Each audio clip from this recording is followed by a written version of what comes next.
Une main de fer dans un gant de velours. Yasmine Abdel-Fadel. Yasmine Abdel-Fadel.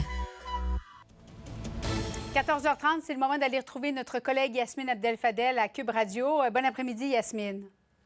Bon après-midi, Julie. Bon, l'affaire Yves Michaud, M. Michaud, malheureusement, qui est décédé sans avoir obtenu des excuses officielles de l'Assemblée nationale du Québec. C'est ce qu'il espérait avant sa mort, parce que, bon, lui, il prétend qu'il n'a jamais pu livrer sa version des faits. M. Legault a affirmé aujourd'hui qu'il vivait bien avec son vote de l'époque. Toi, tu crois que c'est possible de réparer l'erreur? Ben, c'est encore possible. Ça va jamais être réparé de manière... tu sais, on va jamais pouvoir effacer l'histoire. Puis M. Michaud est décédé sans jamais pouvoir les entendre ou les recevoir de manière digne et solennelle comme il se doit.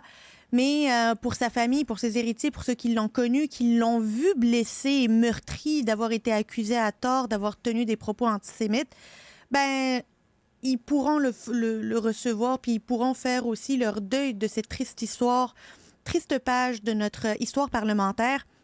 Je trouvais dommage les propos du premier ministre aujourd'hui. C'était pas le moment de dire si lui il vivait bien ou pas avec ça. C'était le moment de rendre hommage à un homme qui avait le cœur tatoué, qui avait le Québec tatoué sur le cœur, et que, en quelque part, l'Assemblée nationale, qui est un des organes représentant la nation québécoise, là, qui représente la société et la nation, lui a tourné le dos sans jamais lui donner l'occasion ni de s'expliquer, ni de réellement jeter un regard sur le crime là, de manière désintéressée, ni de prendre le temps finalement juste de laisser la poussière retomber avant de prendre des décisions.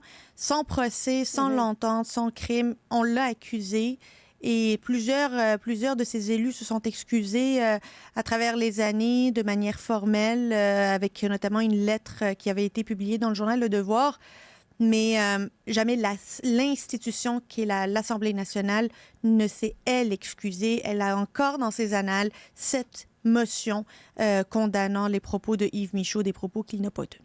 As-tu l'impression qu'on n'apprend pas du passé, Yasmine? Parce que récemment, il y a eu cette motion pour dénoncer le choix des mots utilisés dans un récent jugement de la Cour suprême. Évidemment, c'est une histoire complètement différente de celle d'Yves Michaud, mais néanmoins, jugement de la Cour suprême pour désigner les femmes, sans vérifier, sans avoir lu le jugement de la Cour suprême, ça a été condamné.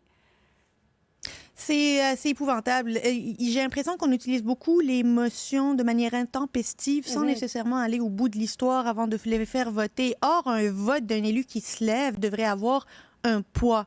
L'Assemblée nationale qui parle d'une seule voix, ça devrait avoir un poids. Et quand ça a un poids, ça devrait venir avec les vérifications et l'évaluation diligente qui vient avec.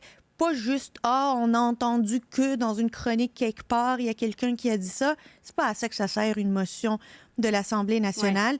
Et on a fait trop souvent des erreurs, pas attendu le résultat des réelles analyses, pas s'être penché sur les textes, pas avoir lu les verbatims pour condamner, mettre au banc des accusés, reconnaître coupables des personnes et d'autres institutions. La Cour suprême du Canada en est une. Qu'on l'aime ou qu'on l'aime pas, ça reste la plus haute cour du pays.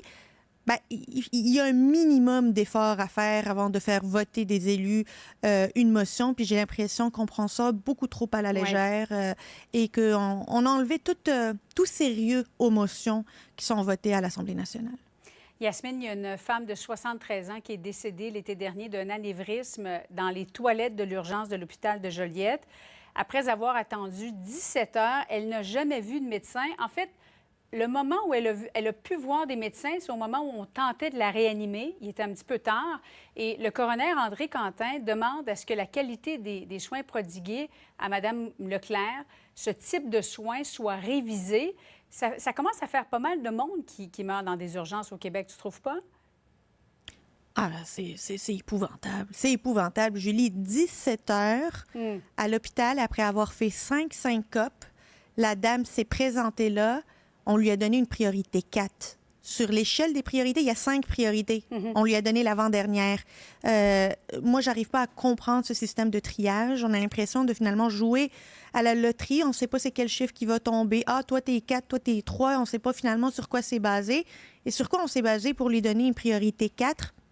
Combien de fois on l'a revu au triage pendant les 17 heures de temps. Moi, je pense qu'il y a des réponses à donner parce que ce n'est pas normal qu'on continue à étioler tranquillement la relation de confiance que l'on entretient avec les établissements de santé. Quand c'est sérieux, là, puis là, cette dame, c'était sérieux, on a envie de rentrer puis d'être pris en charge, pas de mourir dans une toilette d'un hôpital, d'une urgence, là. Je trouve que on l'a vu à Anna-Laberge, on l'a vu dans d'autres centres hospitaliers. C'est indigne du Québec, c'est indigne des 50 milliards de dollars que l'on met annuellement dans notre système de santé. C'est indigne pour la société qui dit vouloir prendre soin de ses aînés.